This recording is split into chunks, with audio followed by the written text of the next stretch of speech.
En cette année 1968, la France s'apprête à vivre l'un des plus grands mouvements sociaux de son histoire.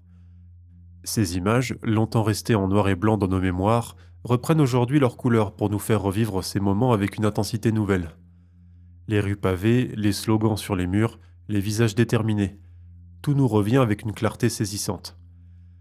La France des années 60 respire la prospérité économique, avec ses Citroën DS rutilantes et ses nouveaux grands ensembles qui poussent comme des champignons. Pourtant, derrière les façades modernes des tours de la Défense et le vombrissement des 4L, une génération s'ennuie. Les jeunes, nés après-guerre, étouffent dans cette société de consommation où la télévision en noir et blanc dicte le tempo des soirées familiales.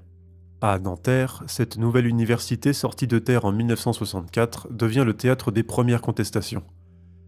Les amphithéâtres débordent, les chambres des cités universitaires ressemblent à des cellules monacales. Les conditions d'études précaires nourrissent un mécontentement grandissant. C'est dans ce contexte qu'émerge Daniel Cohn-Bendit, étudiant en sociologie à la Tignasse Rousse.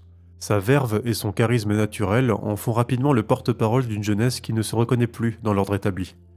Le mouvement du 22 mars naît dans les amphithéâtres de Nanterre, où résonnent désormais les débats enflammés et les appels à la révolte. Le 3 mai, la tension monte d'un cran avec la fermeture de la Sorbonne. Devant les grilles de cette institution vénérable, les premiers attroupements se forment. L'air est électrique dans le quartier latin, où les discussions passionnées s'enchaînent sur les terrasses des cafés. Les forces de l'ordre en uniforme bleu commencent à prendre position, tandis que les premiers slogans fusent des groupes d'étudiants. Dans la soirée du 10 mai, le quartier latin se transforme en théâtre d'affrontement. Les premières barricades s'élèvent comme des mouvements improvisés à la résistance étudiante. Les pavés, arrachés méthodiquement des rues de Paris, s'empilent au son des chants révolutionnaires. L'odeur âcre des gaz lacrymogènes commence à imprégner l'air du quartier historique. La nuit du 10 au 11 mai, rue Gay-Lussac, restera gravée dans les mémoires comme la nuit des barricades. Au petit matin, le quartier porte les stigmates de cette nuit d'affrontement. Vitrines brisées, voitures calcinées et partout, l'écho des slogans de la veille.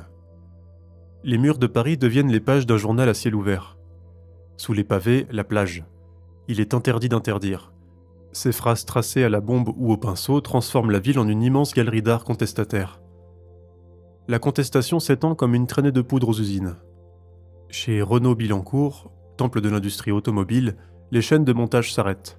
Les ouvriers en bleu de travail occupent les ateliers, où le silence inhabituel des machines contraste avec l'effervescence des assemblées générales. Le quotidien des Français bascule. Les files s'allongent devant les stations-service, où l'essence devient une denrée rare. Dans les épiceries, les rayons se vident progressivement, tandis que les conversations inquiètes s'échangent entre voisins. La France découvre la paralysie d'une grève générale. Le 13 mai, Paris devient le théâtre d'une manifestation monstre.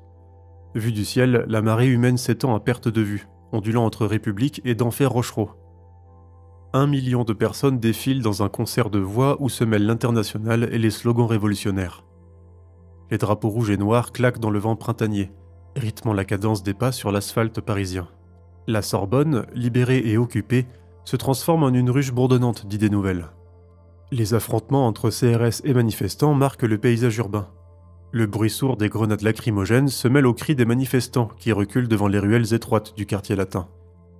Les uniformes bleu marine des CRS contrastent avec les pulls et les jeans des étudiants. Les boucliers brillent sous le soleil de mai, tandis que les manifestants se protègent avec des journaux imbibés de citron contre les gaz. Les femmes, souvent oubliées dans les récits de mai 68, sont pourtant au cœur du mouvement. Elles prennent la parole dans les assemblées, organisent les comités d'action, manifestent en première ligne. Leur voix s'élève pour réclamer non seulement des changements sociaux, mais aussi une révolution des mœurs. Dans les usines comme dans les universités, elles contribuent à façonner ce printemps de contestation. Le 29 mai, le général de Gaulle quitte discrètement l'Élysée. Les couloirs du palais présidentiel résonnent d'un silence inhabituel. Son départ pour Baden-Baden crée un vide politique qui fait trembler les institutions. Les rumeurs les plus folles circulent dans Paris, tandis que les partisans du général retiennent leur souffle. Le vrombrissement de l'hélicoptère présidentiel laisse la France dans l'expectative, suspendue entre chaos et espoir de résolution. Le 30 mai, les Champs-Élysées vibrent d'une autre énergie. Une marée humaine déferle sur la plus belle avenue du monde, mais cette fois aux couleurs tricolores. Les klaxons retentissent en soutien au général, revenu plus déterminé que jamais. L'odeur des gaz d'échappement se mêle aux effluves de parfums des dames bien habillées venues défiler. Les vifs de Gaulle résonnent entre les façades haussmanniennes, contrastant avec les slogans révolutionnaires des semaines précédentes. Fin juin, les usines reprennent vie une à une. Le vrombissement familier des machines remplace peu à peu les chants militants. Mais l'atmosphère a changé. Les regards sont différents, les discussions plus libres. La reprise se fait dans un mélange de résignation et de fierté d'avoir participé à un moment historique. Les accords de Grenelle marquent un tournant décisif. Augmentation du SMIC, création des sections syndicales d'entreprise, réduction du temps de travail. L'encre des signatures à peine sèche, ces accords commencent déjà à transformer le quotidien des travailleurs français. En observant ces lieux emblématiques aujourd'hui, on mesure l'impact durable de mai 68 sur la société française. La Sorbonne, le quartier latin, l'usine Renault de Billancourt, ces endroits portent encore la mémoire de ces événements. Les pavés ont été replacés, les façades nettoyées, mais l'esprit de mai 68 continue d'influencer notre façon de penser, de contester et de vivre ensemble. Ces photos colorisées nous rappellent que ce printemps de révolte n'était pas qu'une suite d'images en noir et blanc, mais un moment vibrant où la France a changé de couleur, de ton et peut-être même d'âme.